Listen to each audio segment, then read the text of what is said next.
প্রদেশ কংগ্রেস সভাপতি Adhir Ranjan Chowdhury RG Kar medical college হাসপাতালে আন্দোলনকারী জুনিয়র চিকিৎসকদের সঙ্গে দেখা করতে এলে ভেতরে প্রবেশ করতে বাধা দেয় পুলিশ ও কেন্দ্রীয় বাহিনী। 144 ধারা জারি থাকায় ভেতরে প্রবেশ করতে দেওয়া হয় না অধীর রঞ্জন চৌধুরীকে। পাশাপাশি পুলিশের তরফ থেকে জানানো হয় কোনো রকম রাজনৈতিক ব্যক্তিত্ব ভেতরে প্রবেশ করতে দেওয়া যাবে না। কিছুক্ষণ পুলিশের সঙ্গে কথা বলার পর তারপর বেরিয়ে যান তিনি। আমি কংগ্রেস দল করে এটা আমার একটা মানুষের পরিচয় আছে, আমি একটা সংসারের একজন পরিচয় আছে। তো আমাদের দেশে এমন হয়নি যে একটা এরকম কোনো ব্যাপার আমার জানা নেই। আমরা যে মন্দিরে যাই তো সেখানটায় তো আমরা কংগ্রেসের ভক্তিতেও যাই না, আমরা যে মসজিদে যাই কংগ্রেসের ভক্তিতেও যাই না। একটা নাগরিক হিসাবে কাউকে বিশ্বাস করি তাই যাই, ভালো লাগে তাই। তো বিষয়টা হচ্ছে এবার যখন দেখছি আমাদের ঘরে ডাক্তাররা আন্দোলন করছে, আমার মনে হলো একবার তাদের সঙ্গে গিয়ে তাদের ভাবনার সঙ্গে যে আমরা জড়িত আছি, তাদের ভাবনার সঙ্গে আমাদের ঐক্য স্থাপন করবার জন্য একবার দেখা করতে চেয়েছিলাম, একাই। এই জন্য দেখা করতে চেয়েছিলাম যে তাদেরকে সমর্থন করতাম, ভাই আপনারা যেটা করছেন তার জন্য আমরা গর্বিত, আমরা আপনাদের সঙ্গে আছি। শুধু এইটুকু কথা। এক নম্বর, তারা যেহেতু দীর্ঘদিন এখানে আন্দোলন করছেন,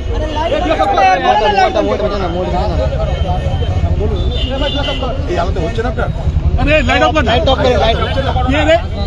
হচ্ছে না, তো স্বাভাবিকভাবেই আমরা এখানটাও এই কারণে এসে কোনো উদ্দেশ্য নাই। আমি তাদের বাড়িও গেছিলাম একটু আগে, তাদের বাড়িতে অনেকক্ষণ তাদের পরিবারের সঙ্গে কথা বলেছি। সেখানে যাই পরিবারকে বাইরে বেরোতে দেওয়া হচ্ছে না, নানা বাহানায় পরিবারকে গৃহবন্দী করে রাখা হয়েছে পানিহাটিতে। এটা মাথা রাখবে না, পানিহাটি তাদের পরিবারকে পুলিশ গৃহবন্দী করে রেখেছে, তাদেরকে বাইরে বেরোতেও দিচ্ছে না।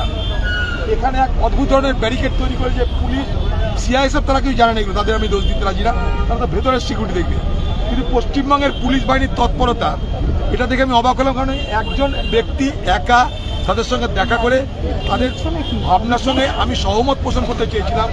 This is nothing but to express my solidarity with them, with those agitating doctor, এবং তাদেরকে আমি হয়তো জল অফার করতাম।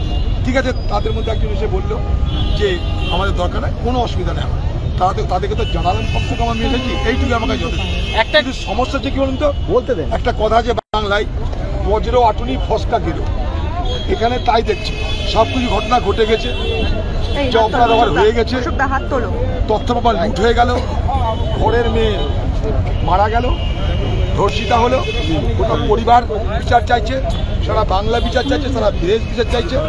তখন পুলিশের কোনো হেলদোল ছিল না, কোনো নড়াচড়া ছিল না। জানেন, এখান থেকে যাতে ডেড বডি না যায়, যাতে না নিয়ে যাওয়া হয়, তার জন্য কলকাতার পুলিশ সরকারি নির্দেশে সেই পরিবারের লোকদের পিছন পিছন যেতে দেয়নি। সেদিন তাদের বাড়িতে নিয়ে 1.5 ঘন্টা ফেলে রেখেছিল সেই ডেড বডি।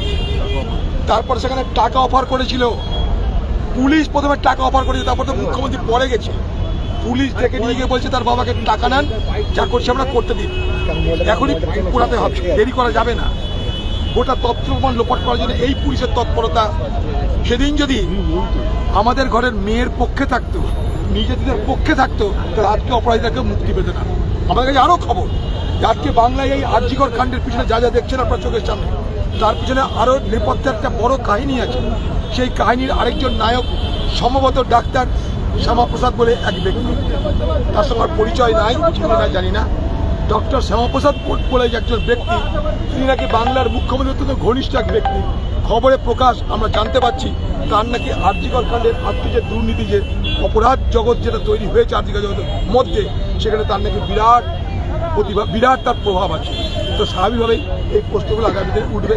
এখানকার পুলিশের বন্দোবস্ত দেখে ভালো লাগলো, যে এই বন্দোবস্ত যদি সেদিনকে করতো তাহলে আজকে এই মেয়েটাকে আমরা হারাতাম।